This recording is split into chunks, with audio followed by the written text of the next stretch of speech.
I've talked about the poetry community on my very first episode, and it's crazy. Yeah, I know some people are probably listening thinking like, oh, but why you keep rehashing? No, I'm not rehashing. It's just one of those things like, oh, it's just reconnection of individuals. So, my good friend Stephanie Lamb, what up? How you been? What do you want to talk about? Hi, Andy. Hi, everybody listening. Yeah. My name is Stephanie Lamb, and Andy and I actually met in the poetry community many, many, many moons ago.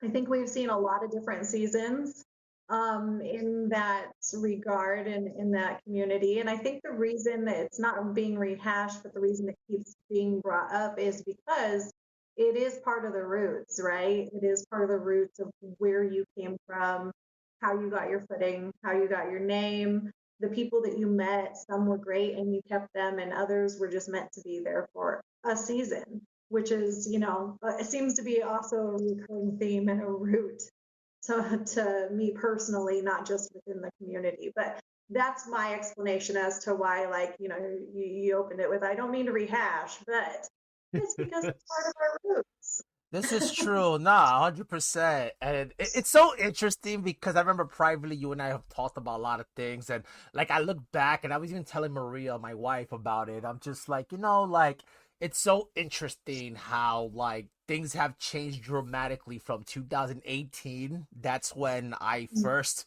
met you, but we didn't start talking a little bit until later on through, like, you look at it today and it's like, yo, it's a big. I mean, do you think it's a big difference? Do you think it's changed dramatically? Like, I mean, I know it has, but do you think there's certain things that has changed rather than things don't change? Like, what do you look at that? I'm just because I've always been intrigued by that. Like the dynamic Yeah, of it was different. yeah. So I think that there's been these sort of different generations, right? But there have been the same reoccurring themes. I think that what has changed is us and the way that we interact with the stimuli, right? Um, when you come across any sort of online platform or social interaction, of course, there's the beauty and there's the wonderful parts of it. You get to connect with all these people across the globe. You get exposed to so many different talents. You get exposed to so many different personalities. But then there's also the darker side of it, right? Mm-hmm. Which is, I think, the side that you and I both have experienced more than once, and that's more of the predatory area, the emotional vampires, the energy vampires, which are freaking real.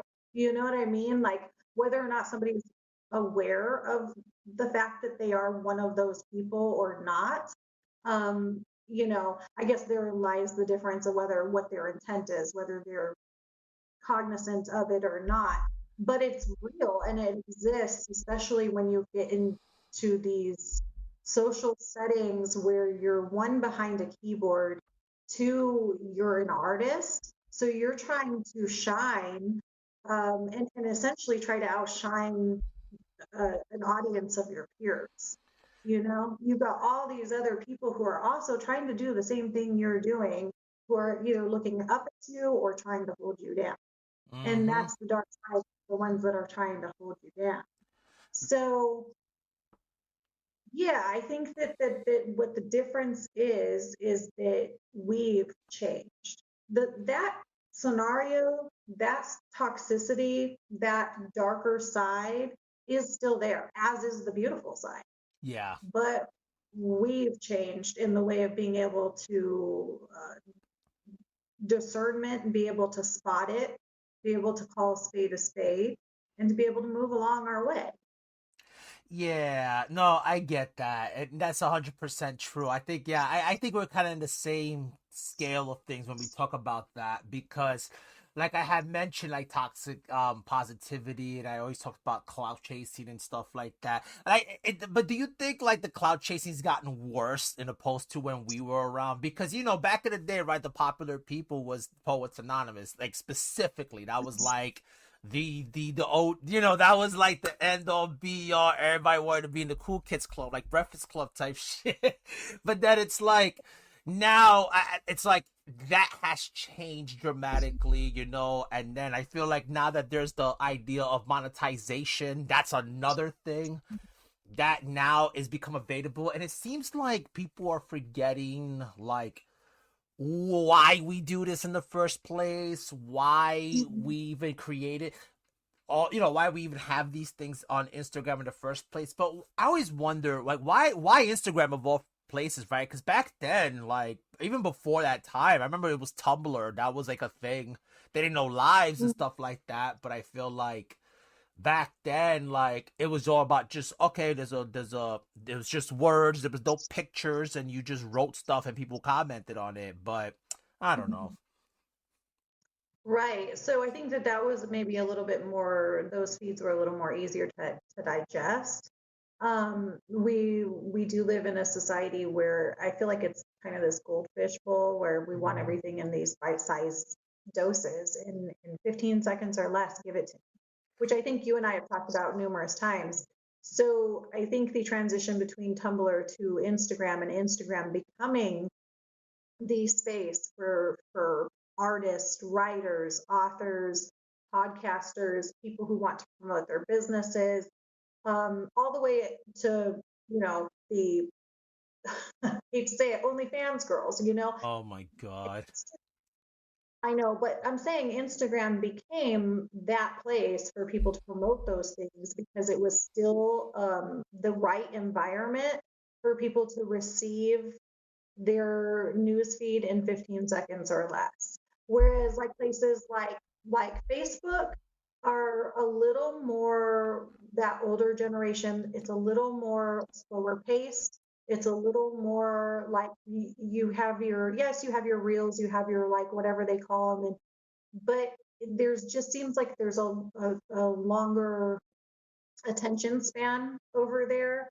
So that I think that's why the transition from Tumblr to excuse me to Instagram was so seamless and easy to do.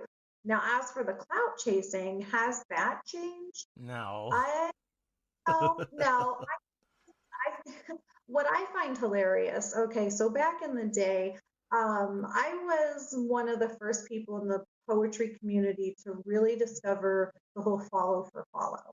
There was a whole like hashtag and community on Instagram where you could play follow for follow. And you followed them, they followed you back. You liked their stuff, they liked your stuff back. And it was a surefire way to grow your numbers. Now, one that's yes, there's the positive is that you're growing your numbers. The negative on that is that you get sucked into this vicious like loop of having to keep up with interacting with these same people in order to keep your numbers going. So it kind of becomes this trap that you get stuck in. So that's the downside of that. But my point of it is that when I came forward and said, "Hey, I'm not a gatekeeper. Here is my strategy. Here is how I've done it." Because remember, my numbers were popping. Mm-hmm. I was shunned for it. I was people wanted to pull me down. They wanted to throw dirt on my name. And then fast forward, here we are now, 2025, and them same people are using my strategy now. Which is So it's really crazy. funny. Right. It's really funny. And not to say like that strategy, it is a surefire way. It does work. It has its pros, but it also has its cons. And I talked a little bit, obviously, just now about some of the darker side of it. But also, with the darker side of it is that, are you cultivating the audience, your targeted audience? First of all, the first thing you need to figure out is what are you there for? Mm. What's your goal? And then you need to cultivate the audience that is going to help get you from point A to point B. So clout chasing, yeah, it is ever prevalent. Everybody wants to be monetized. Everybody wants to make money off of what they're doing. I think, I don't want to like throw, dirt on the younger generation's name too much, but they do want to be able to make money doing what they love and doing, we grew up going, okay, hobbies are something that you pay to do. They're not something you get paid to do, you Mm. know? So whereas this generation, they've been taught there is such thing as instant fame. There is such thing as, you just have to have the numbers, right? You have to have the numbers. So how do you do that? Well, you become a big name. And then when you're playing that game, you become acutely aware of who else around you is also playing that game. And you become acutely aware of, like, I need to watch out for this school because they're going Mm. to, And and then that becomes you're throwing dirt on them or they're throwing dirt on you to diminish. And honestly, nobody's candle shines brighter by blowing somebody else's out. We all know that. But in those settings, it's very easy to slip down that slope. no, 100%. And you know what's interesting? Because this is something I know I've talked about before in the past, and even till this day, we've spoke about it as well. Okay, look, I said it before, I'll say it again. I'm not saying that these things are bad. I'm not saying that. What I'm saying is when it becomes, and that's just with any community. It doesn't have, it does, it's not just the poetry community, but it's just in the poetry community specifically, it just seems like that seems to be the only thing because it's cool, right? Oh, I'm gonna write poetry because it's cool, and I'm gonna try to be Atticus or Rupi Kaur or whatever. I'm not bashing them because whatever, but I'm just telling it like it is.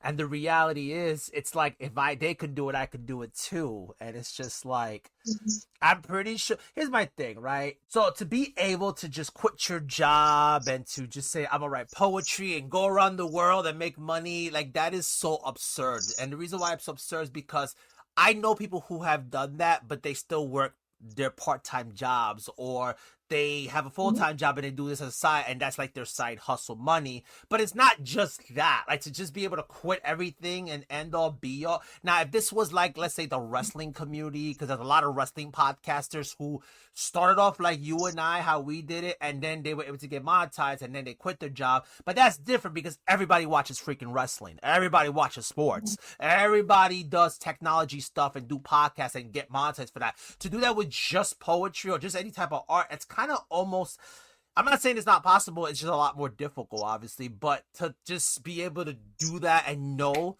you're gonna quit your job and make money, that's kind of almost impossible, and that always drives Well, me wild. And even with the OnlyFans thing, like there's people who do OnlyFans, and it's just like, and even that's a thing in itself. And God, like all right, let me stop because now I feel like I'm going on a tangent.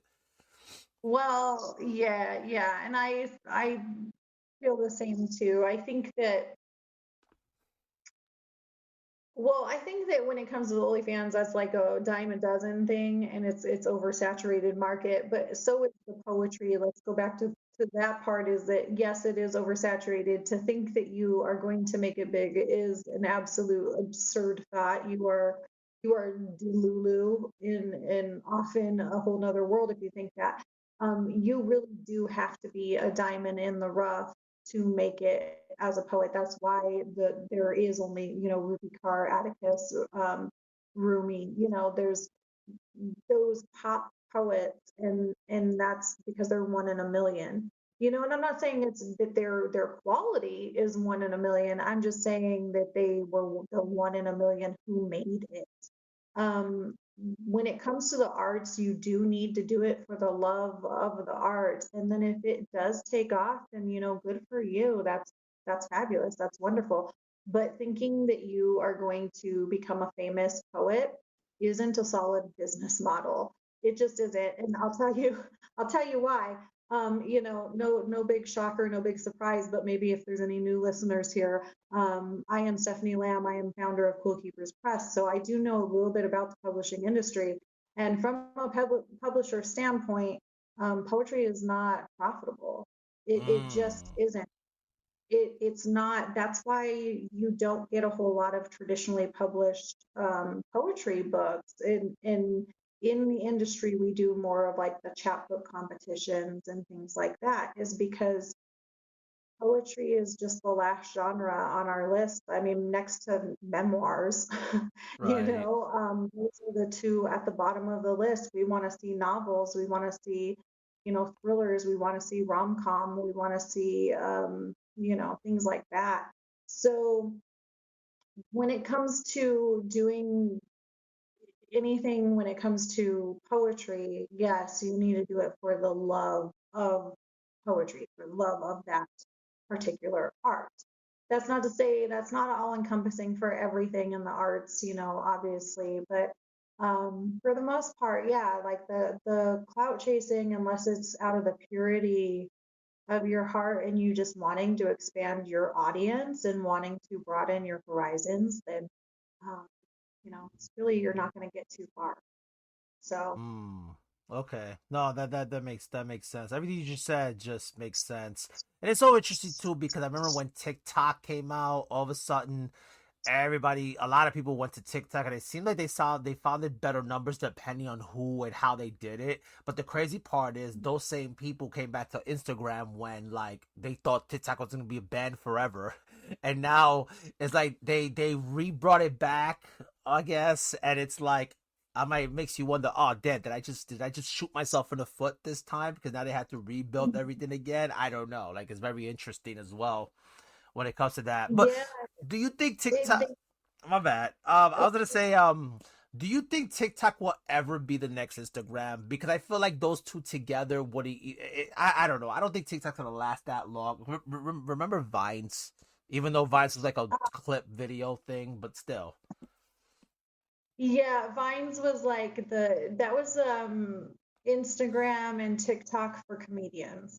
That's what that was. That was a lot of comedians found their breakthroughs through the Vine. That was a great app. I wish it was still around. Um, TikTok. Okay, so I've always, since its inception, been like, oh, it's going to be a flash in the pan. But here it is, what, like 5 years or so later. I also thought the same thing about Snapchat. And I know Snap isn't like what it used to be. I know, let's say when my son was a teenager, Snap was like it. Like when you didn't exchange phone numbers with people, you exchanged Snap handles with people. So and then now fast forward, here we are, and it doesn't seem like Snap is quite as popular as it used to be. Other things like Facebook have stuck around, Instagram has stuck around. um, TikTok, I don't know. I guess it'll depend on whether or not they find that American investor. At last check, they just did another extension on trying to get the legal matters of getting an American investor involved, Oh which Lord. I mean, honestly, that's a whole nother topic, and that's like going into politics and it's going into like economics and it's going into even espionage. But there's a whole lot there. It probably is in the best interest for us to find some American investors if we want TikTok to stick around. Otherwise, yeah, my prediction is right. It was a flash in the pan, and we're on to the next thing. But as you and I have actually talked about outside of podcast setting, is that what you nurture is going to flourish. And unless you have some handlers, you have some like agents helping you, it is nearly impossible to nurture more than, say, two platforms at a time, social platforms at a time, and for them to like genuinely grow and for you to get to whatever goal it is you're trying to get to.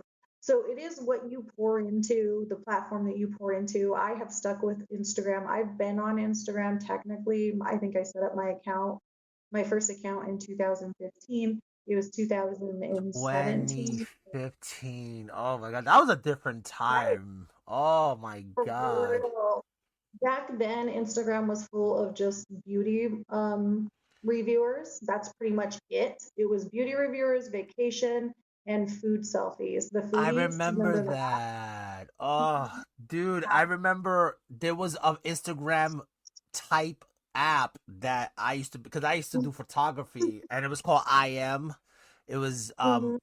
and that was just pretty much Instagram but without the BS. It was pretty much just photography and people used to post them online and that was IM. I don't know if you remember IM, but that's what that was. And then I remember when Instagram first came out, there was none of the features we had today. Like going Yeah. live, I don't know when that came about, but remember when lives used to be only 24 hours or like what another thing about poetry could be right here and you're my witness to this one.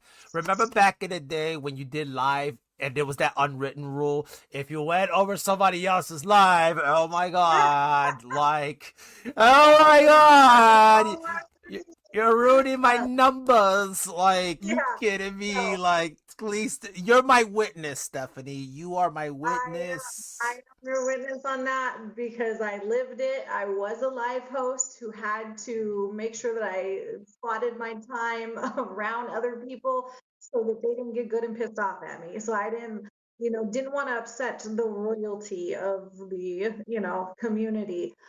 Yes, I was that girl. I was in people's DM trying to be peacekeeper. It was ridiculous. And I was that person being like, you guys are acting like children. This shouldn't be happening amongst adults. Like, I didn't, yeah, it was crazy. It was craziness. But that is honestly, I do miss those old school lives. Yeah, Those old school lives that were, and especially Poets Anonymous, they knew how to throw a freaking live. Having people who actually interacted in the comment section was just fire. And you've said it too before. One of your qualms with today's generation of lives is that it feels like everybody's in for it for themselves. Like nobody is there to support other people or the art. They want to come in, they want to be heard, and then they want to bounce. which is And crazy. right, which is crazy because we came from that generation of like, yes, we want spotlight on us, but we also want to give snaps when you're up there on the stage too. Like it Mm-hmm. was Friday nights, Saturday nights, Tuesday nights, whatever night that the lives were going on, because at some point we seemed to have them like every night. Yeah, Um, depending on the platform too. Because right. I remember you and Natty and Brett used to do Your Heart Beats Loud. Like that was another one, and that was when. Listen, I'm not hating on anybody, but I just feel like out of all the platforms I had fun with, I felt like your platform with Your Heart Beats Loud was the one I had the most fun with. Because there wasn't just Oh, you, it wasn't just Natty, there was also Z. Z used to do that on Thursday nights, right before mhm. Poets Anonymous, and I remember that. And then I Yeah. remember when Brett used to do coffee with Brett on Saturday mornings. Like, Yes, I loved his morning coffee that was so lives. perfect on the way to work, because I used to work on a Saturday. I was on, because I used to do 10 to 6 at Mickey Moto. This one I still worked in New York, and I lived in already in Bayonne. And I remember I said, you know what, while I'm on the bus, let me put this on. Like this was so Yes. freaking cool. I missed that. Like that was that. I think Brett had his whole cult following, and that was like, bro, a Oh, cup yeah. of coffee. Remember that one time he did that with his own dad. Yes, I do. Yeah, and he's such a great like Brett is one of those just gentle souls that I there's so many characters from back then that I wish were still around Yeah, more often today. You know? Um Yeah, like the lives back then where people weren't in for it for just themselves it was more like honestly the drama that happened with those lives that didn't have to do with the authors or the writers or the audience right, members. It had to do with the live hosts. And that's me talking shit on myself, you right. know, and talking shit on you, Andy, because we were live hosts. This You know what I true. mean? Yeah, a lot of people Yeah. don't realize, the people of today, they don't know that Jam Them Down was my original handle name, which I just quickly introduced on the first episode. But I guess now that we're talking about it, it's interesting because that was my first original handle name, and into Mhm. poetry, because I was just like, oh, let me not just use Andy Morales. It was either my name's Andy Morales, but my handle name is Jam Them Down. Cool. Like, you know who the first one was that read my poetry and Poets and Other? It was Zillium. It was him and Tara Nicole. Girl. They were. It was on a random Wednesday afternoon or something, like 6 o'clock or something. I was on my way home and I got tagged or I got mentioned or something, and I'm like, what the hell? Like, I thought this was one of those spam things I got tagged in. I'm like, oh, here we go again. And I'm like, Poets Anonymous, and I'm like, oh, is it live now or did it finish? Oh, so that's the magic of, oh, when you go to the story, a little circle at the top of the profile, and then you can watch the live, and it had the comments, and it was only available for 24 hours, which I still have the video of. I had to take another. Yeah. I didn't know about OBS at the time. I didn't know about screen capturing. I just took another phone and played it and recorded, which I still have on my Andy Morales page to this freaking day, and it's so Oh crazy. my Cause I'm like the comments on that, like, oh my god, and I'm just God. like, I missed that, cause everything seems to be more about booty popping and smoking weed on a live, and it's just like, dude, like, come on, like you said, people don't stay anymore. That was always something I spoke about with other poets who have been around too, and that was the one common thing. They'll go and then they disappear, like you said, and it's like it's the intimacy that I miss. People used to stay up late till like Mhm. sometimes 1 o'clock in the morning. I stood up late till 3 in the morning one time watching. I think it was Joe Steele and Brian Edwards or something like that, and they would stay a little bit later than usual. And my whole thing was, oh, and it wasn't even always Poets Anonymous. Sometimes it was Matt Props Live or something like that. And then Brian Edwards had his own separate thing on what, I don't know if it was Saturday or something like that, and he would kind of always stay up really late doing that. And I remember that so well because like everybody stood up, like they didn't care what time of the day was, because that was that you want to know what a safe space is. That's a safe space where you could stay up Yeah. late and get inspired. Like I like you could go on my, if you go to the Jam Sessions live podcast, like the first season during pandemic when I was doing open mics. I did two of them that I haven't recorded. The amount of people that stood, dude. I remember I had a moment where there was this one poet, like we were listening to this other poet, and it was like, yo, this, it was so high. It was like, oh shit, we had a good live here, right? I went on what, 2 hours, and at the time my son was one and change, so I had to do it in the living room, then I did it in a bedroom, and then I had to like, okay, he's about to go to sleep, his schedule, I gotta end it. And people be like, no, 1 more hour. And I'm just like, no, I can't. I'm sorry, guys. But this one poet was like, yo, I'm gonna take my typewriter and throw it out the window. That's where a lot of people don't know this because Rainier used to get on me laughing about it. This is one of the first times that I originally said, okay, that's it. I retire poetry. That's where the origin of that was. Oh. I retire poetry. Like that's the origin of that was the open mics. I retire. I mean, sometimes it'd be like that though, right? But you know what's No, crazy? but that's what you said it. You miss like the supportiveness, the safe space of it, the support that you got it. Yes, It was, the sexy situation, like that all originated from back then. Like yeah. all of that. Like, and I was just like, bro, like I would do it. And I think the reels thing, you know, when you could save your life, I think they messed it up with that because you can't even look at the comments.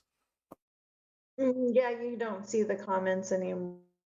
Used to be. Yeah, I don't know. They did change a lot of things. I think that with, COVID, was that essentially the shift Yeah, then of because when things. yeah, it's interesting you said that because COVID was a very interesting time because I felt like it was like a renaissance a little bit because everybody was locked out, so nobody wanted to be alone.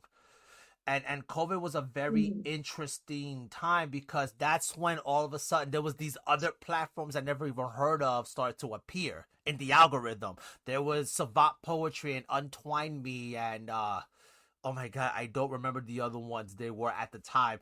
That's when I met this Australian dude named, I think his name is Cullum or something like that, and he like came out of nowhere. I'm like, yo, who is this guy? And he had like 30 people on the live. I'm like, and then, but you know what's crazy? From there came Anti Poetic Revolution too. Like that's when these other platforms started to come, and Jam Them Down was still kind of like there until we weren't there anymore, and I was okay with that because I guess I like we were okay if we didn't go live ever again because we all had real life stuff going on, obviously, that we had to just whatever. And I did the best I could. I think it was just me and Robin left actually We was just the lonely Yeah. ones left. And even her, man, I haven't spoken to her in a while, but like even Robin, man, she was like, I guess you could say what JC is today, really. If you want me to be brutally Mm, honest, like yeah, well, Robin, oh gosh, I Robin miss her. Lioras, yeah. Yeah, well, okay, so going back to Savant and Untwine Me, they actually had been around for a long time, especially the Untwine Me. They had different chapters. I remember them having different chapters. Yes. Um, and yeah, everybody was stuck at home. The funny thing is, though, that during COVID, that's when I had taken basically my break from social media. I tend to do these social cleanses, and now I view social media, and this is part of going backtracking to where I said I don't think it's the environment that changed. I think it's us, the way we interact with the environment that has changed. Is Mm, that instead of like getting sucked into social media like I did before, I use it as a necessary evil. You know, it right. is a way for me to connect with my audience. It is a way for me to get my message across. It is a way for me to network for business. It is a way for me to attract authors and audience members. I realized what my purpose was for my social media, and that's what I go there for. So this all kind of started, I guess, kind of around the COVID times, but it goes even right before COVID, was when I was sucked into a lot of drama of the community, a lot of the toxicity, a lot of the darkness that I experienced there. And I needed that cleanse. So I took a nice long break. And then when COVID hit, yeah, it seemed like when I came back, everything, the whole landscape of what was the poetry community had completely changed. And then even now today, it is entirely, I couldn't even tell you because I'm so far removed from it that I couldn't tell you what platforms are leading the pack, when they go on lives, who is doing lives, who's reading poetry. I I have no idea. No, and that's the thing too, because even though I came back in 2023 with the Unraveled Influence, when I rebranded from Jam Them down to that, and even now, even though like I already explained everything about that, I'm not gonna rehash that. But I know, like when I came back, I remember the beginning of that. There was Origin of Thought, and there was I can't even say it. I'll be JC Poetry Club. That's from my understanding, that's what that is today. And I popped in here and there, but like again, I guess I feel like even till this day, I'm at that point where I'm kind of past that phase of like, oh, let me jump in on an open mic. Like I don't even find interest anymore. Like, and I think, and I guess I could talk about this now and expand a little bit more about it, because I did say on the first episode that once it felt like it became an obligation, that's when I knew I needed to just like, you know what, I'm done, But like I said before, and even I've said this to you privately, had it not been for the poetry community, I wouldn't have had the courage to like create, make my own shows in Bayonne and go travel. And I said that to you too, and even Yeah. the in-person open mics and stuff. Yeah, like I wouldn't have been able to do that had it not been for the poetry community. So I can't really 100% get mad, but it's just sad to see that even with all that, authenticity is not 100% where it should be, and it sucks.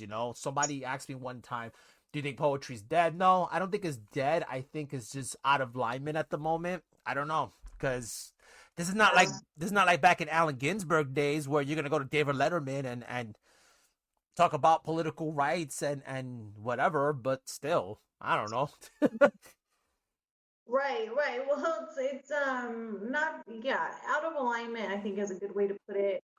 Um, I think it's also oversaturated, right? We touched on that a little bit too, of like how everybody thinks that they're going to be the next big thing, and the reality is that you're not. Just do it because it feeds your soul. Do it because you love it, and it's something that makes you feel warm and fuzzy inside. You know what I mean? No, one hundred Um, percent.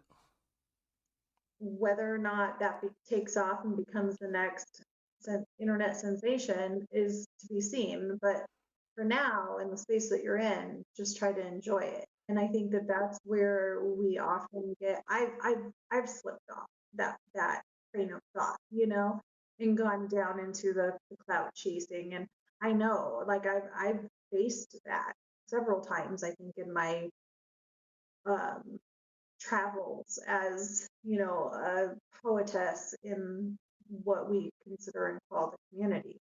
So I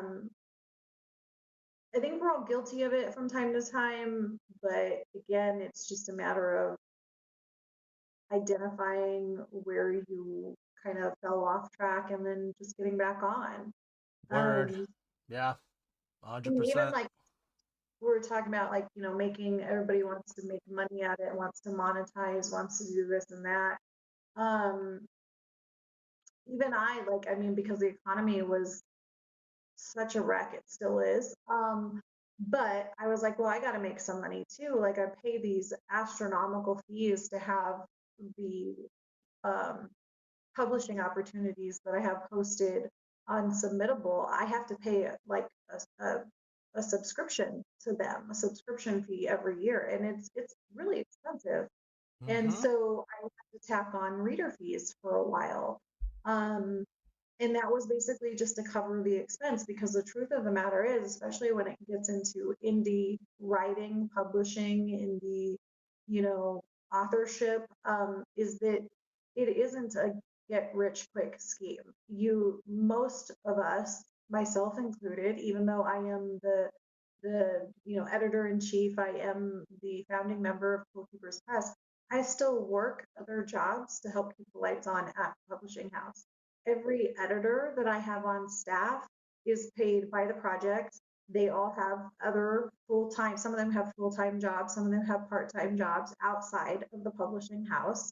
You know, it's just not that, when it comes to that, it's not as profitable of a market. So yeah, we had to have the reader fees, but now we're fast forwarding to 2025, and I've talked to you about this of like, um,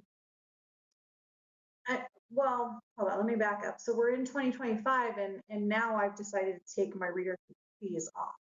I haven't actually announced that yet, so I don't know when I have it to be like mapped out to be posted on social media. I can't remember the exact date because I do like all the posting. I actually have somebody helping me with social media right now, and it's been, Nice. yeah, yeah, it's been really, really great. So, in that regard, anyway, we'll be announcing it soon. But I did clear off all of the submission fees on Submittable, so now people are free. Our submission process is once again free for our traditional publishing opportunities in the anthologies, and we have an open submission right now for traditional publishing. We've got, and then of course we're always available for the hybrid publishing for people who maybe want to self-publish but need help with whether it be editing, formatting, cover design, consultation, marketing strategies, whatever the case is, we've got them covered. But my point of all of that is that bringing us back to our roots, doing it for the right purposes. Yes, in 2025, I want to thrive, but I also want everybody else around me to be thriving too. And I Amen. understand that, yeah, I understand it's a really, really tough market out there right now. So yes, free submissions across the board with the Quillkeepers Press, because of that simple factor that I know that the economy is a joke and it sucks out there. And Mm-hmm. we're all trying to do the things we love to help feed our souls so that we don't like slip into that abyss. And it really, really, I think, sucks then to have to go, no, I can't submit to this because I can't afford XYZ, you know?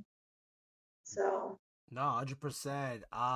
No, this economy is a joke for real. But like what you to add on to what you're saying, it was through doing social media and doing poetry, I was able to find my love for podcasting, which is now my new venture. I mean, I'm still gonna put up poetry, even though I haven't done so in a while, because I've been feeling inspired. I've been writing a lot, but not where I want to post everything or whatever the case is.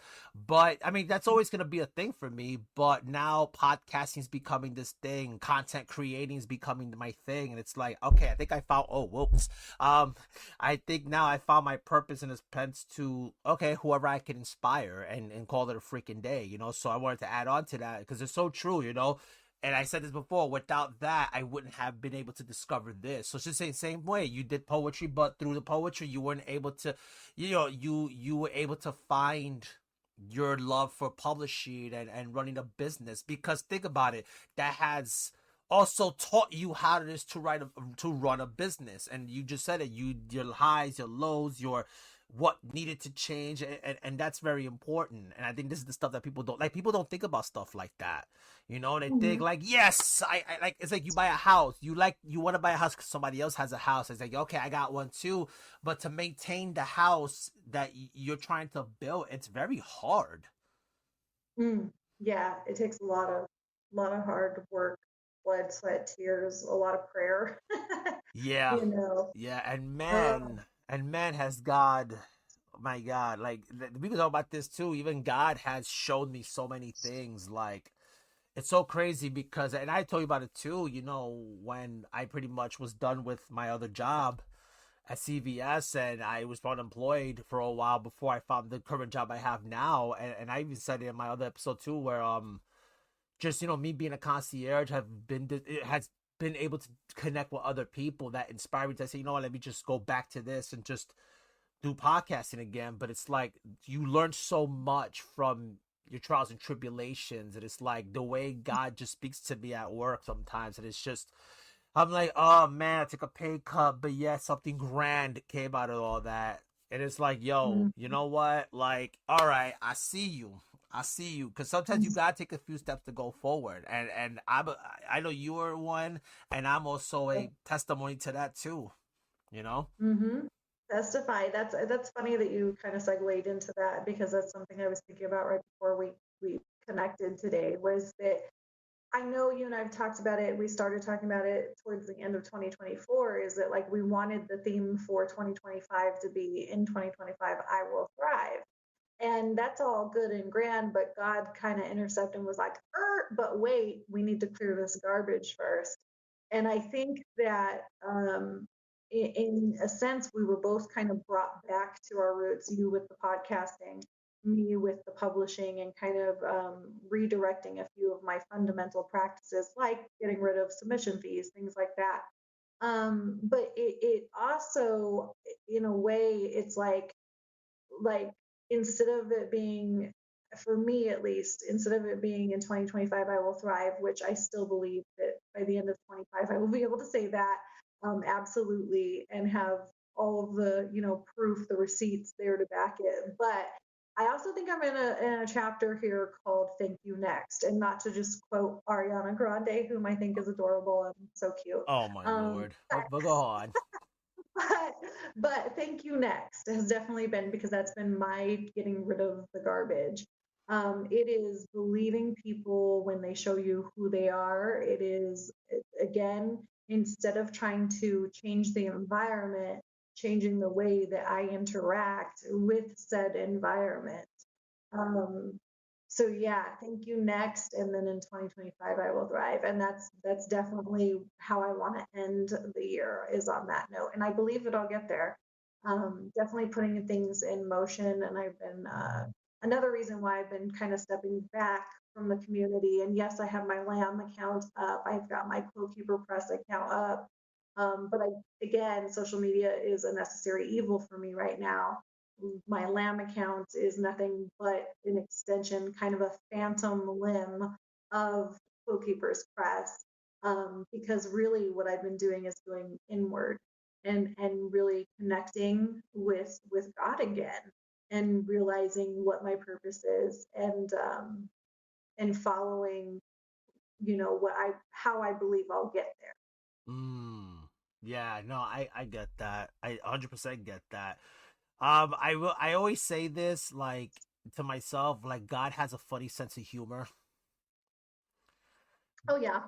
because it's like, okay, right when I think things are going to shit, it's like, oh, okay, so this is what this is. Okay, let me take a step back before I react. And yeah, I'm in a point in my life too, like, and I said this to my wife too. I said, babe, I think I'm getting to the point now where I'm getting to an age where I don't have time to worry about what I don't have anymore. Like, if I don't have it, I don't have it. I want it, but if I can't have it, then it is what it is. Before, I would get frustrated because, damn, I thought by this time my student loans would be paid off, or certain things would be paid off or certain things would go through and it didn't.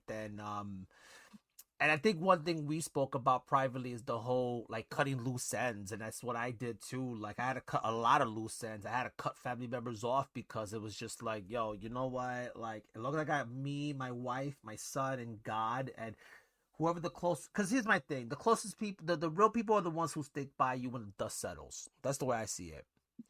And at the end of the Mhm. day, I just feel like I'm at a point where, okay, I don't got time for this anymore. Like, it is what it is. Like, even when I'm releasing episodes, I'm not consistently doing it every week. And I'm okay with that. Like, it's not, like, some things will happen in due time. And that's it. In due time. That's all that matters. Yep.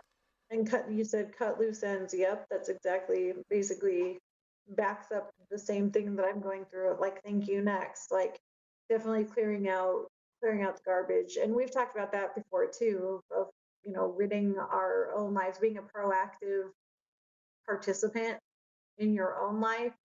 But then sometimes, God graces you with allowing the garbage to take itself out This is and true. moving. And you know that firsthand, which I'm not going to mention certain things, but you already know what it is. Like, I do. I do. And you multiple, too. multiple. And it's like, yo, I didn't have to do anything for the most part. It's It was just, just like, like bro. they're like a raccoon. Like some of them just keep coming back. I don't know. My garbage must be good and stinky. I don't know. Oh But my anyway, god. well, because they were, again, anything done in the dark comes to light, and truth doesn't need to be loud and boisterous and boasting, because it's usually the liar who's the loud one. And that's why, like, so many times when people would try and throw dirt on my name too, I would just sit back and like let them, because most of the time no reaction is the best reaction. And when you're not throwing like butane on the fire, they eventually stop coming around. You know, I tell my wife everything. I don't have a fucking reason to lie. Like, I don't have reasons to lie and make up stuff. My wife was right. My wife, one thing, she will not lie for me. I'm gonna be honest with you. She would not lie for me. She will call it like it is. My Well, and that's, you know what, like, I don't think anybody could believe that you would be out of line in that kind of regard, because you you are the most faithful and guy. And I was just actually thinking about like how I'm so happy that you and Maria are finally doing podcasts together, because you guys have such a great message to share, especially in a society where people view relationships as disposable. And mm-hmm. you guys have held it together and held it down and have a very healthy, happy, and you know, union. And you guys obviously, like, how do you do it, right? So you guys have all these qualities that you can share with an audience. I was just actually thinking about that today, about how cool it's going to be to hear you guys talk on the whatever topics you guys end up talking about, because I know it's going to be good, because you guys are a healthy couple. And I'll be honest with you, like I always say this, all this is leads to one thing, Jesus Christ. That's it. Like when you trust God and you believe that Jesus is the center of your life, like all things come together, even though we don't like the storms we go through, because we've been through some crazy stuff, me and my wife. And Mhm. at the end of the day, and here's another thing too, like even with me, like she has a lot of guy friends and I have a lot of friends that are women, and she don't get mad about that, because in the very beginning I made it very clear, listen, it's just how it happened.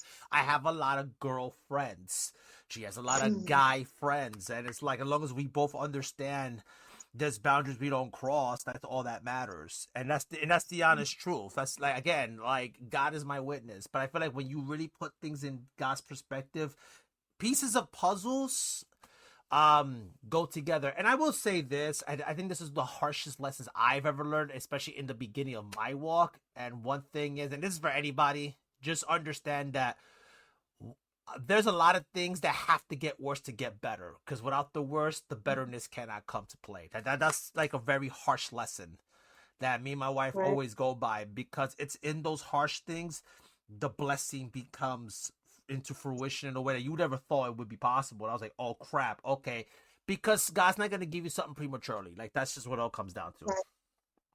Yeah, right. And that's like I think it's this tattoo my daughter wants to get, and I think it goes something along the lines of may the rain remind you, or may the flowers remind you why the rain is necessary, Ooh, you that's know? deep. Okay. Yeah, yeah. So that's pretty much, what you just said of like you've got to go sometimes through those trials and tribulations, but always remember, where you came from and then give back to that.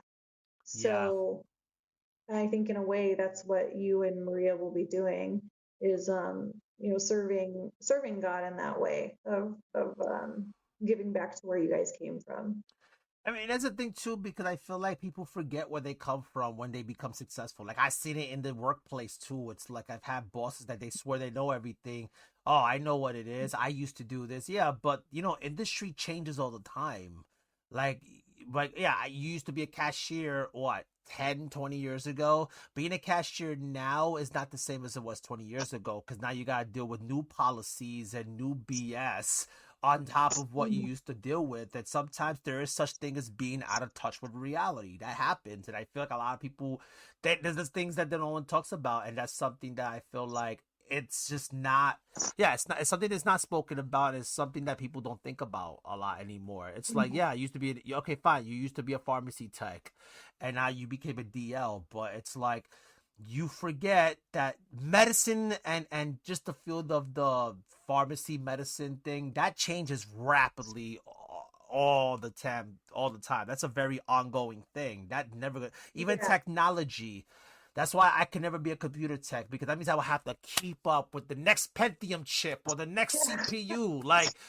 Oh, yeah, what's the difference between the last one and this one? What's the difference between Windows 10 and Windows 11? Like that, right, I gotta keep up with all that. And I don't got patience for that. I just know how to put the right. shit together and see if it works. Yeah, a continued education occupation. I actually used to have to do that when I would work in the accounting field, which is what I have a solid degree in. I just don't, I hate it. So I don't work in that field, but, or I try not to at least. But yeah, when you have to continuously learn. I guess some people thrive better in that environment, but it's definitely not for me. I do Yeah. like learning and growing and stuff, but yeah, that's a bit much. And I don't know. I don't know. I lost my train of thought on that one. Nah, it's all good. It's all good. Listen, we all lose our train of thought, but you know what? It's all good. We're pretty much towards the end. Um, Tell your audience where they can follow you, and then you will just take it from there. Oh, awesome. Yeah, no, definitely want to come on again and have more conversations. I think that this is a great space that you've created, for yourself and for what you want to do. Um, and yeah, it's beautiful. I think that, and also having more episodes. I can't wait to hear more episodes with you and Maria because I think you guys have a lot to offer. So it's gonna be awesome. Um, Word. People can find me on Instagram primarily. I have Facebook as well. Both of those you can find them under Quillkeepers Press. And you can email me at quillkeeperspress@gmail.com. My private and poetry page is Stephanie Lamb Poetry, Lamb like the animal. Although, really, like I said, I don't post a whole lot of my poetry on there anymore, and it's more of a phantom limb and extension of Quillkeepers Press at this point. But yeah, that's where you guys can find me. Awesome. Thank you so very much. Yeah, no doubt. If you've made it this far, thank you for listening. You know where to follow me. YouTube, the Andy Morales. Jam them down. Instagram, this is Andy Morales. On TikTok, and you can also check me out on Rumble. Until next time.